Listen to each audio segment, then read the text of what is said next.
ইহরামের কাপড় কিভাবে বাঁধিতে হয় ভুল হলে ক্ষমার দৃষ্টিতে দেখবেন। প্রথমে ইহরামের কাপড়টা দুইটা মাথা একসাথে সমান সমান করতে হবে। তারপর এভাবে যতটুকু সম্ভব টাইট রাখতে হবে। তারপর একটা বলা ডান দিকে দিতে হবে, তারপর বাম দিকে, তারপর আপনার ইচ্ছা মতো 1, 2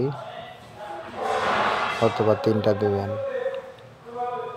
তারপর এখানে বেল্ট লাগাতে হবে।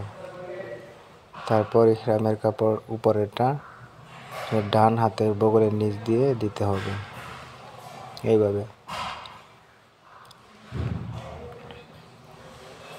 ডান হাতের নিচ দিয়ে। তারপর বাম হাতের উপর দিয়ে উঠিয়ে একটু গুজে দিবেন। তারপর উপরে তুলে এইভাবে রাখবেন, শেষ।